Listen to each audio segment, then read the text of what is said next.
We keep our accounts separate and decide who pays what bills. That's roommates. That's roommate talk. The larger ones we split. That's roommate talk.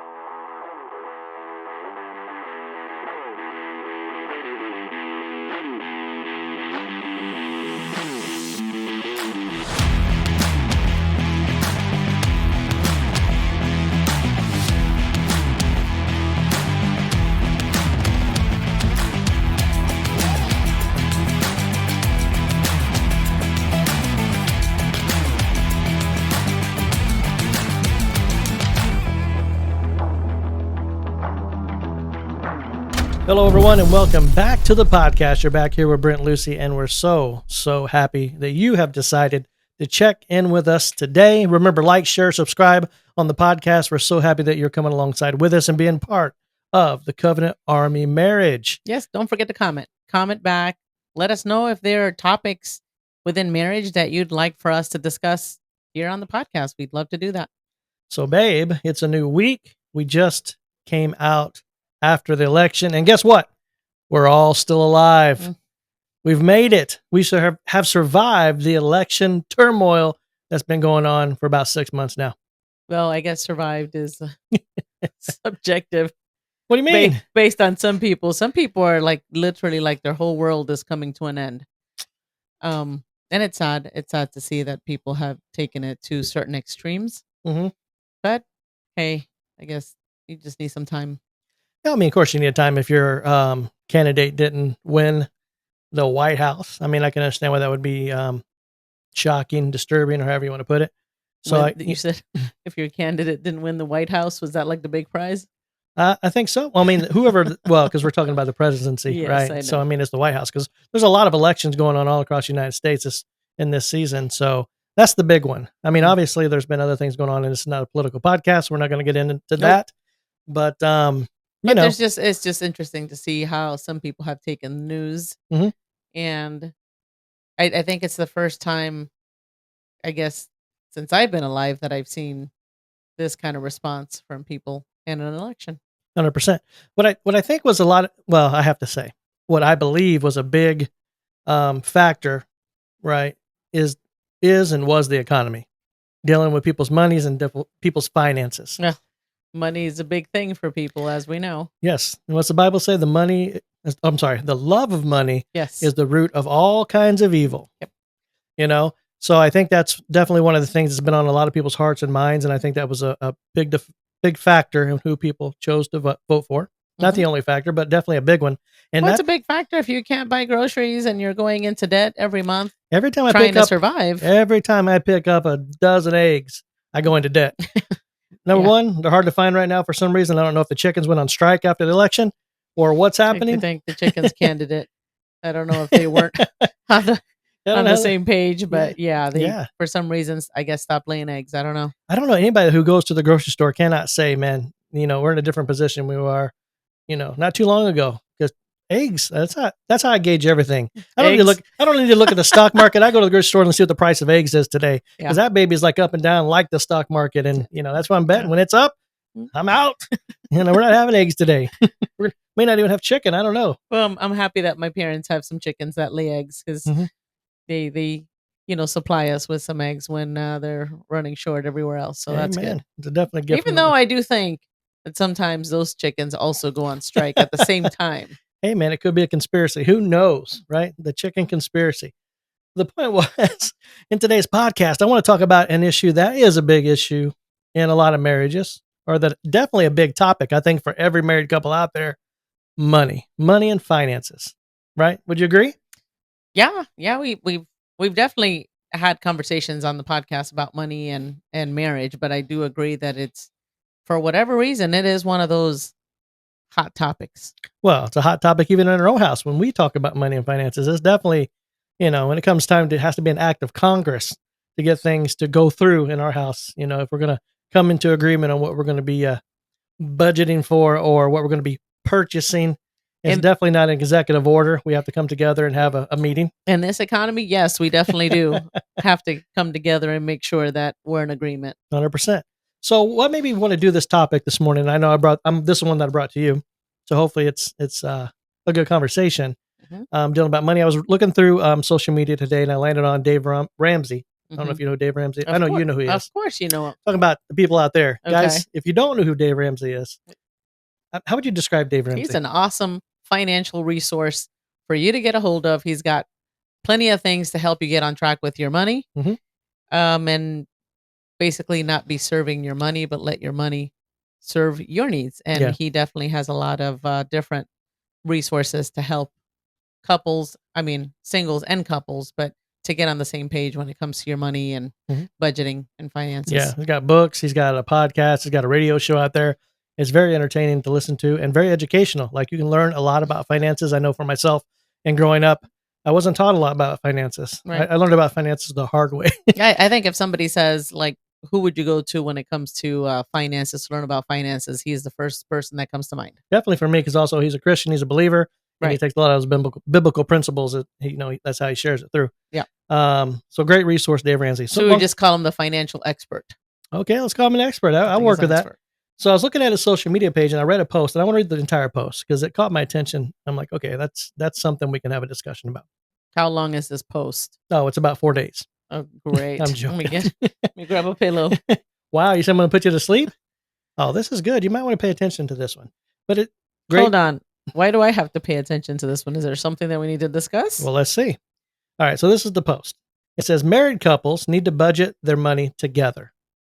You're married, you're not roommates. And that's why I love Dave Ramsey. He comes right through the front I'd door. love that. We would be best friends. I think you guys would, definitely. So it goes on to say if you're serious about building a solid marriage and a strong financial foundation, it is time to throw out the ours and mine mindset and embrace ours.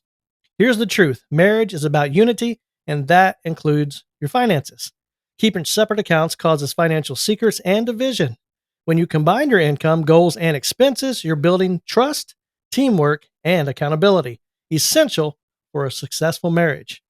I've seen it time and time again. Couples who combine accounts and work together experience fewer fights about money, achieve their goals faster, and have stronger relationships. So take the leap, get on the same page, in the same budget, with the same accounts. Your marriage is worth it. Okay. How do you like that? I like it. Because I know, obviously, we're in agreement. We believe in Dave Ramsey's teachings as it goes with finances. Well, it's because we believe in biblical principle and that, as a foundation is biblical principle. So I agree 100%. I think it's interesting when people don't agree with that, but they want to be married. Mhm. I'd probably tell them don't get married yet. Yes. Don't get married. If you're not ready to have combined finances, I think you're kind of more married to your money than you will be to your spouse. Of course. And that's why I want to talk about this topic today. Because we meet with a lot of couples, we talk with a lot of couples, and it's always interesting when we get around to the financial area when we hear they're not combined, they're not together. And it's always the question that I always ask for everything: why? Why aren't you guys combined? Why aren't you together? To really get an understanding of what's happening under the surface of this relationship. Because to me, that's a big indicator. Something's off underneath the hood. There's a trust issue somewhere. Yeah. Which I find interesting, especially when couples come together that are blended Mhm. and they're willing to marry and bring their kids under the same roof with this other person. However, they will not bring their money together. Mm. So you will trust this other person with your children before you trust them with your money. Yeah. That's a hard issue if I've ever seen one. Well, yes, that 100%. When I just think about, okay, we'll get married, we'll move in together. Like now, this is your home residence. Right. You're getting your mail delivered here. Mm-hmm. You ever try to get someone out of a house that their mail's getting delivered to, like that's now their residence? That takes an act of Congress to get them out of your house. Not, I'm talking about marriage, obviously, now, so it looks a little different. But what I'm saying is that's one of your biggest assets as well. So once they move in, You're talking about your home. yeah, you're home. Yeah. So again, it's not really thinking all the way through. If you really think about it, even from a money standpoint. Well, I don't think you should be getting married. If money is a hang up, Mhm. if money is a hang up for you and in your mind you're getting married, but that part of your life you don't want to unite with your spouse, you really have no business getting married. Because money is your God. Money is the driver for you instead of your marriage and your family. Like, I don't know. Well, I hear what you're saying, and I agree with that. But my question is always why? Like, and what I mean by why is what could be some of those lies that's holding people back from combining money, combining finances? Because I know you mentioned trust, and yes, I get it. But again, if you don't trust someone, well, you Why are probably you shouldn't getting be getting married? married. That's Like, what I mean. you know, so that begs the question. But then again, let's say you already are married and you guys have never combined your finances, and for whatever reason, you're still not willing to take that leap. I would say you need to book a counseling session. Well, obviously, that would probably be very helpful to get down to the really root issues of what's causing that. Right. But a lot of people, because money has so much emotion tied to it, they don't want to have those conversations for whatever reason. Like, it's one of those taboo things. Like, man, we can talk about a lot of stuff, but when you start talking about my money, you got to stay in your own lane. Well, I think they're shooting themselves in the foot because I think their intimacy is only going to go so far Yes, and that's because you don't trust each other to a certain degree. There's an area of mistrust in the relationship, so the intimacy is not going to go as deep as it could because this area is shaky. well. I want to look at it from like a godly position, a godly standpoint. Okay. When we go back to the Bible, we look at the way that God has designed marriage, right? And a verse that comes straight to mind, I think it's Genesis, was it 2:24? I might have said a couple, and you might have to look this up for me because I don't know. Again, I'm going off the top of my head, right? For this reason, a man leaves his father and mother and is united to his wife, and the two become one flesh, right? Mhm. So there's a oneness there element that comes with marriage the way that God has designed it. And it's not just physical, it's also emotional, spiritual, psychological, and I believe as well, financial, right? There has to be a oneness there. And my question always is why is God's heart and the way that he designed marriage, you can't have marriage without oneness. And what I mean, you can't have a godly marriage without oneness. Because you can be married, obviously, by the state, right? Right. But to have a godly A covenant marriage. covenant, God honoring marriage, Mhm. there's an element of unity, there's an element of oneness there. That has to run across all gamuts in the marriage. Well, if we got everything separate, there's no oneness there. It's separateness, it's two independent people trying to live together. which is not the definition and the design of a godly marriage. Right. So if you don't want to have a godly marriage, great, man, keep it separate, keep doing your own thing. But if you do want to have a godly marriage, really asking yourself the question, why is this particular area something that I'm having a hard time bringing under submission? Letting go of. Yeah. Yeah. And why would the enemy want me to continue to have a division here? Like, what would be his gain? And here's another thing, because I know you mentioned we, kind of looked at some of the comments. I don't read some of them, but yeah. Well, there was a person that was talking about, like, what if you come into marriage and you already have, in essence, you have all this money. Yeah, this you already wealth. have a lot of assets. Right. You have a lot of assets and you're coming into marriage with this person. Mm-hmm. Let's see if I find it. Go ahead. If that's a hang up, again, I don't think you should be getting married because when you come together, you are bringing everything into one. Mm. Like you are becoming one, which means whatever you had prior to, assets and liabilities are not going to be ours. So if that's a hang up, I don't think you should be getting married. I mean, it goes along with like the whole prenup thing. Mm. If somebody's going to make you sign a prenup, first of all, you need to think about what you're about to do because there's a trust issue there somewhere and you're not really going into it with the right mindset. I feel if somebody's trying to do prenup stuff, I don't know. I just don't, it doesn't scream trust.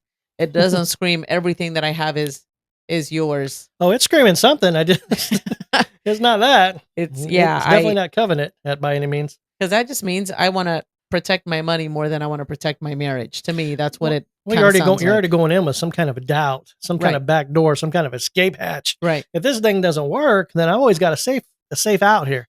Right. That's like already going into this marriage with doubt. That's not going into marriage with this mindset that it is death do us part. Right. Like this is until the end, no matter what happens. I'm going to continue to love you, choose you, like you get all of me. Mm. It's all in or all out. I mean, it's like going out in the middle of the ocean. You're in a boat, it's sinking. I'm not jumping off trying to save myself. We're going down with this baby together or we're saving each other. You know what I mean? That's like what I see as far as marriage is going to be. But when you throw a prenup in there, that's kind of saying, I got my life raft over here and if the thing starts to sink, good luck to you. Well, you read a lot about that, like marriages with where there's somebody that's coming in with a lot of wealth, and Mm. like that's the first thought. Like that is an actual thought. I don't know. I don't know if that other person should really sign on the dotted line and be okay with going into this marriage that way. And one thing I do want to talk about, because I know a lot of people always bring it up in a lot of our content. Well, what about abuse? What about this? What about that? Like those extreme measures in relationships. Okay. Well, if you're having all that other stuff going on, money is not the first issue here that you guys need to be handling with. Like you got other things that you need to be focusing on, Yeah. even before it gets to the money aspect. Right. Now, the kind of marriages that we're talking about is, people are just not in agreement with far the marriage, not talking about abuse, not As talking far about, as their money. yeah, Yeah. yeah. So, like, that's one thing I want to say on this. Now, there was a comment on here that I wanted to read. And it's that one you were talking about here. And this young man says, and the reason I'm reading this one, it's got 161 likes. 161 likes. So people are in agreement with This particular comment. Yes. Yeah, Oh, this comment. okay. It says it only works when both sides start from zero together. But if one or both bring significant assets to the marriage, that's a different story. It is not our money from the start in those situations. See, that's not the right mindset to go into marriage with. But there's a lot of people out there that agree with that. That's great for them. It's not the right mindset to be in. That's not a godly mindset. Again, Mhm. when you are getting ready to join your life to another human being until death do you part, and this is, again, covenant marriage is a different mindset than just marrying somebody. Mhm. If you are wanting to join your life with somebody else, you need to be 100% sure you are willing to join everything. Everything is going to be ours, assets and liabilities. Yep. Like, I don't know. I think that should be the mindset. Well, it should be the mindset. Now, here's another comment that I want to read.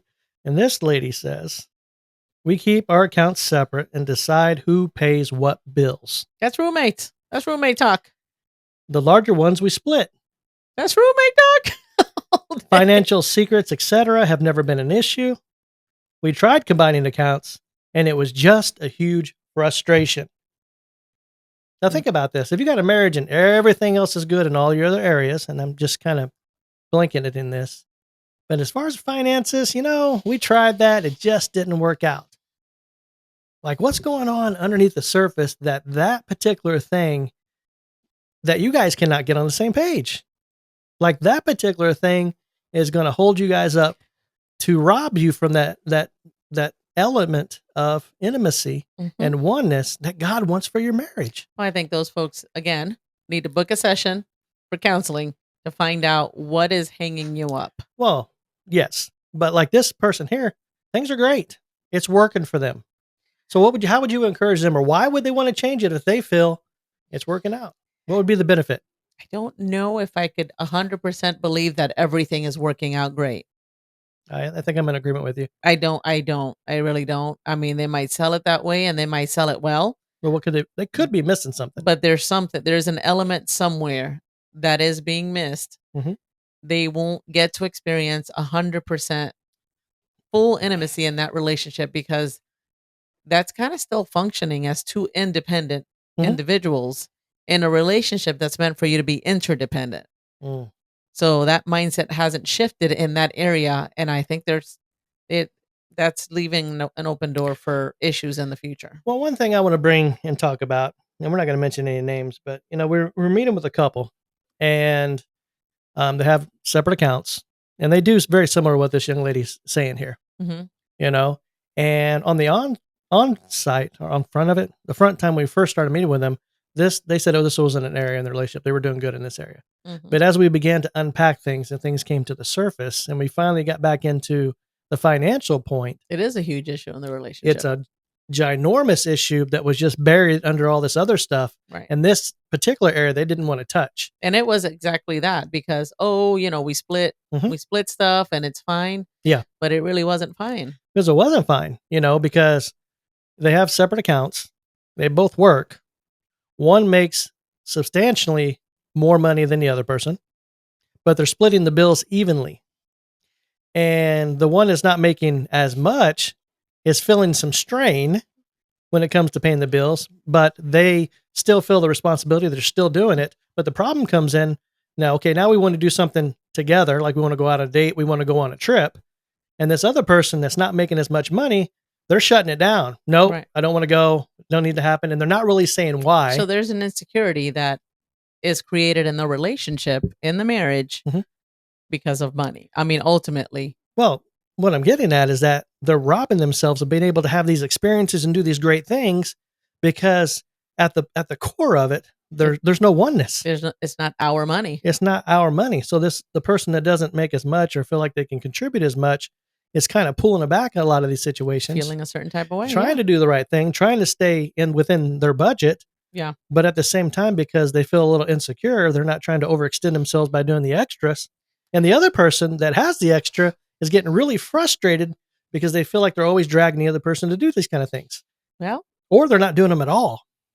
and it's definitely worth exploring why couples have that kind of mindset in a relationship, especially like a scenario like that. Mhm. Why is this what you guys have established everything on? Like, why is it this way? And it could be insecurities coming from their family of origin. Some people, when they grow up, like really lacking resources and they don't have a lot of money growing up, Mhm. when they grow up and they're able to make a lot more money, it's almost like they get into a position of, I want to hold on to it. Mhm. Nobody gets to touch it because I want to control. It's an Yes. element of control, Mhm. really.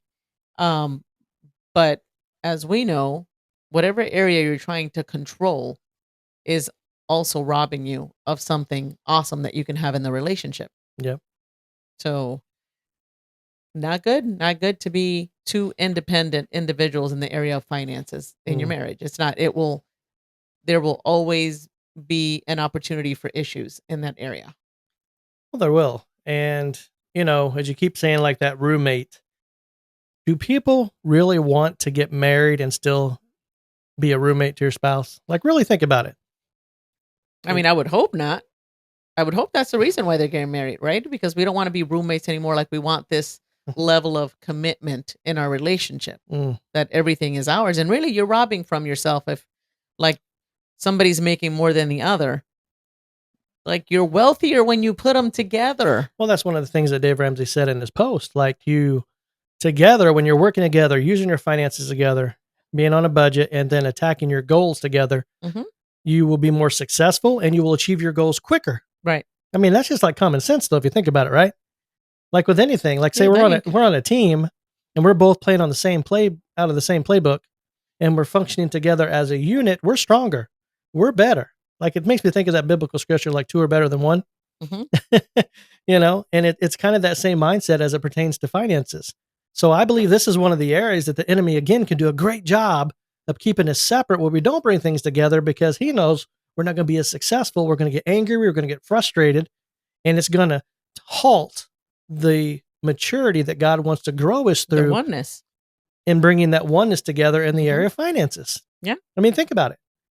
And it's always at the bottom of the surface. I always like to think about things from a spiritual standpoint.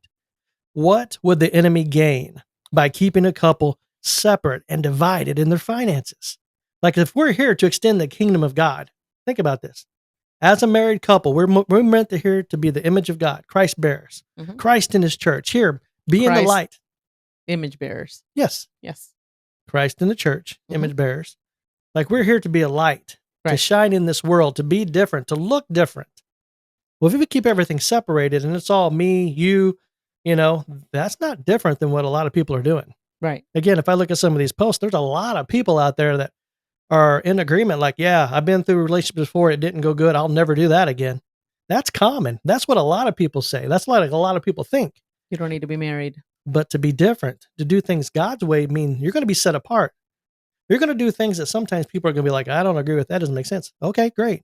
Well, I think sometimes people's insecurities from past relationships can rob them of the future that they can have with their right, with their current or future spouse. Oh, for sure. Because you have that mindset, oh, I'll never do this again because this person burnt me with finances. Well, you're making your new person in your life, your new spouse, pay for the sins of your previous person. Right. Like let's just say your previous person, they were not trustworthy and they betrayed you. You come into this relationship and you put those same kind of feelings on the person you have now, Right. which has never betrayed you. that has done everything they said they were going to do that's actually trustworthy, but you never extended that trust because of someone in the past. It's already robbing you before you even start. But that's what the enemy wants to happen. Right.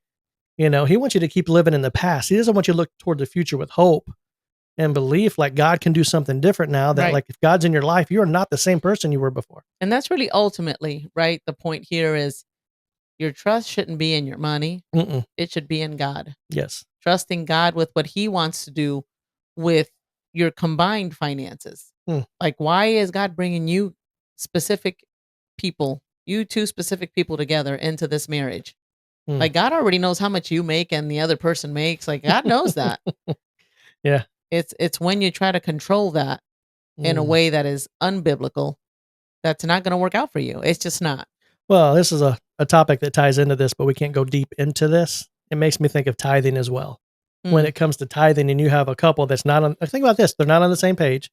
Their accounts are separate. And now it comes to time of tithing, and one wants to tithe, the other one doesn't want to tithe, or they're not in agreement how much they're going to tithe, or you do your part of tithing and I'll do my part. Well, we don't make the same amount of money. So I may be tithing. That is just way too complicated. Like, if you just do one thing, like just bring it together. One I know pot. it's easy to do 10% out of a big pot than trying to start doing a bunch of separate and other things, like, you know, but it just makes me think again, how many more opportunities there are for division, how many more arguments that are just down the pipe just because you don't want to do things God's way. I feel like it's a hard issue that you as an individual, if you're having this issue, you have to check your heart and find out why you're having this issue.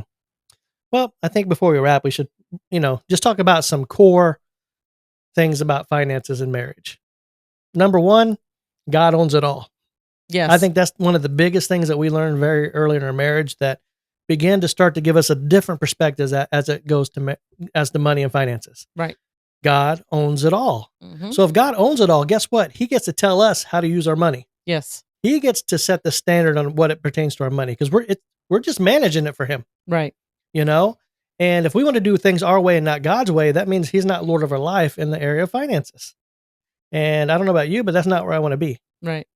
So that's why we got to look to God's word and learn together as a couple. And there's a lot of great resources, Dave Ramsey and some other folks out there that have written great books and great resources as it pertains to money to help us in this area, to help us get a godly perspective, to learn that money is a resource and a tool that God has given us, that if we use it the way that he's designed it to be used, it turns into a blessing and not a curse. Right. When you start to use money outside of God's design and plan, your own way, in essence, the way the world tells you, it ends up being a curse. Right. And it ends up causing division in your marriage and relationship. That's not what God wants for you. That's not what he wants for your marriage. Better together. Better. If you're rich, do it together is better. If you're poor, you're together, it's better. Either way, rich, poor, whatever.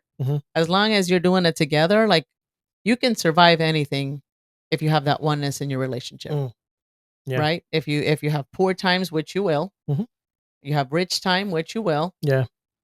It's better doing it with your partner, with your spouse, the person that you've chosen to do life together. Yeah. So any other big principles that that we've picked up over the years? I know I talked about number one, God owns it all together. Anything that you can think of that was really impactful as it pertains to marriage, money, and finances? Well, I think for us it was a little different because that was one of those eye-opening principles, right? It's God owns it all. We don't really what are we fighting about? We really just have to get on God's page and understand how he wants us to spend our money or budget our money and do it that way. Yeah. And we've always tried to do it that way together. I mean, it doesn't mean that it's been without heartache, because there are times, obviously, that are wants that come up that when you have a saver and a spender in a relationship, there's always going to be room for growth. Yes. Is how I'm going to say it. Room for growth, because there's going to be challenges. You saying God's stretching you? We've both been stretched quite a bit in our 17 years together. Yep. Quite a bit. But again, poor together, rich together, whatever God's going to take us through, we're going to do it together because it is about being one. Yeah.